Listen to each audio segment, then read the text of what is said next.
This presentation is adapted from Sleep Academy, an online CME-accredited course for advanced practitioners and physicians. My name is Dr. Peter Sloan, and I'd like to introduce Dr. Brian Bonner. So in reviewing the fundamentals of normal sleep, I'm going to be covering what may be comprised in maybe 300 pages of a fundamental textbook and give you what I think is the essence. So from a scientific viewpoint, we're going to be covering sleep staging, neurophysiology, circadian factors, and homeostasis. Thereafter, we're going to look at what happens when one is deprived of sleep, and this is generally how we assess the value of sleep by seeing what happens when one is deprived of it. So let's take a look at a clinical definition of sleep. This is a reversible behavioral state during which we have no perception of or responsiveness to our environment, so we're disengaged from our environment. And more importantly, I think over the last 10 years, we're learning more and more about the physiologic recovery of the brain and the body that occurs from the stresses that are developed during the preceding period of wakefulness. So let me introduce you to the basics of sleep staging. And back in the 1960s, Reshafen and Kales were credited for defining stages of sleep. And the definition was an EEG definition. The electroencephalogram, basically the waveform that one measures when looking at the electrical activity between two scalp electrodes. And the changes in the waveform between wakefulness and as we enter sleep, you can get a general appreciation that the frequency of the waveform drops a little bit as we go to sleep. And also there's the development of higher amplitude as well as slower waveforms. And we're going to look at a minute at these actual stages. But I think you can appreciate from this the differences between stages and particularly how different they are from wakefulness. Now, a typical distribution of the stages are reflected on the right side of this page on this diagram known as a hypnogram. And in this particular depiction, you will see that there are maybe 4 to 5 cycles that one might attain through an 8-hour period of sleep. And so this, during the 8-hour period, you will notice that on the x-axis of the number of hours, and you will see that in this cycle here that the end of the cycle will end in stage N3 sleep. And the same for the second cycle. And then the cycles that are in the latter part of the night will end up with rapid eye movement sleep. And so the rapid eye movement sleep is something that is going to be more prevalent in the second half of the night and a bit more in each of those cycles toward the end of the night. So each of these 4 to 5 cycles would generally be 80 to 120 minutes, and that would be a very typical representation of what we might consider normal as far as the distribution.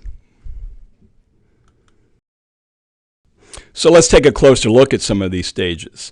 Now, although defined initially by the EEG, we're also going to talk about some of the unique physiologic and clinical features of each stage.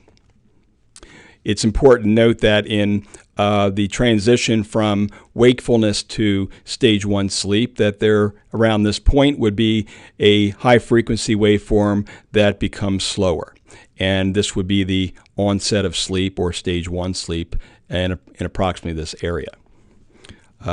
We define it therefore as a low voltage mixed frequency stage.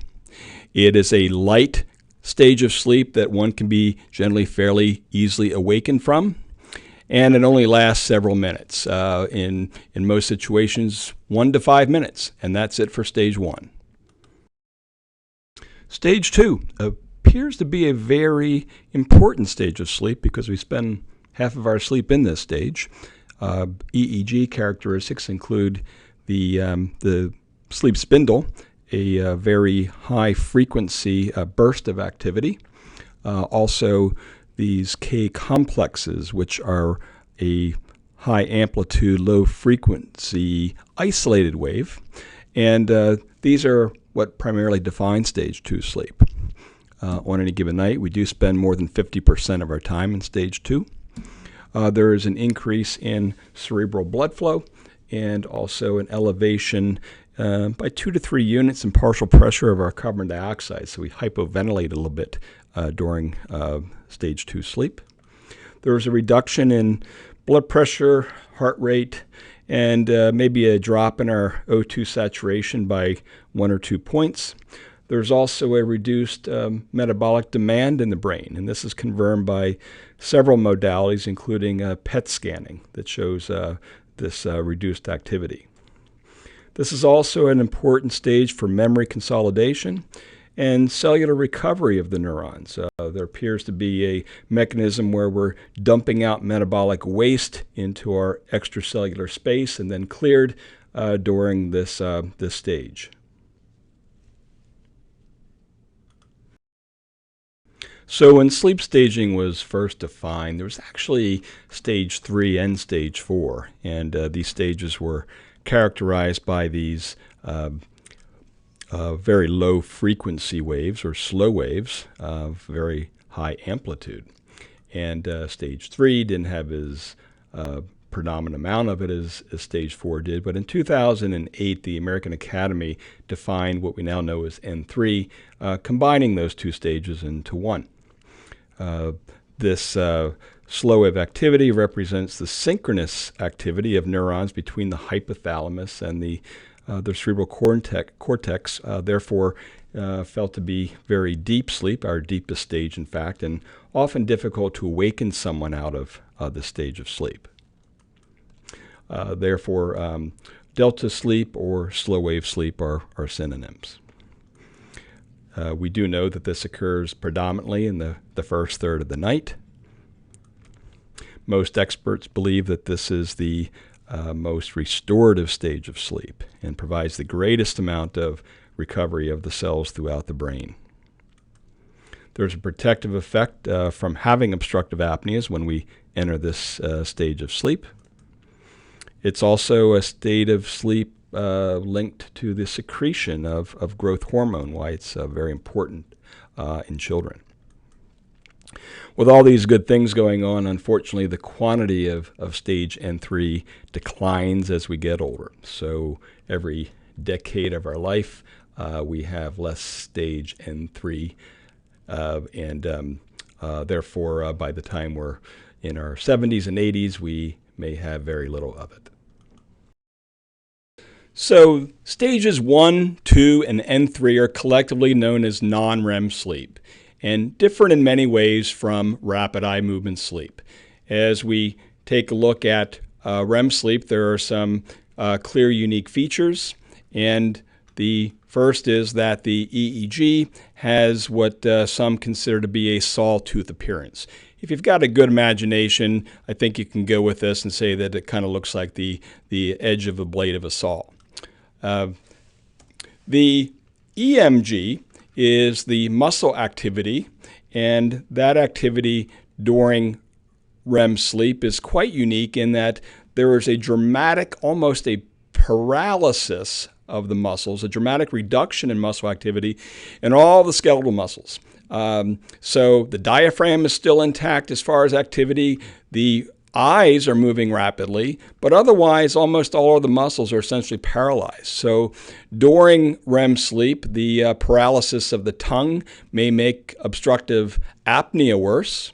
The paralysis of the accessory muscles of breathing may make breathing worse for a COPD patient, for instance. When they enter REM sleep, typically their oxygen levels drop dramatically with the lack of effort of the muscles of the intercostals and the neck in the COPD patient.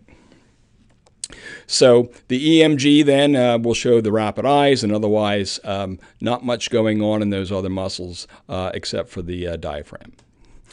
We dream during REM. We also have a lot of activity in the brain during REM. The limbic system throughout the thalamus is very active. There is some role for emotional recovery, and there's also felt to be a role for increasing our creativity the following day based on what we've done in REM sleep.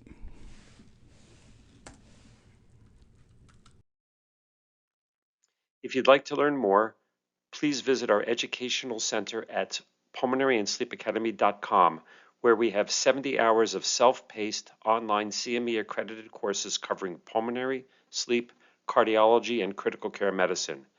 Please enjoy more of our short visits on our PSA YouTube channel.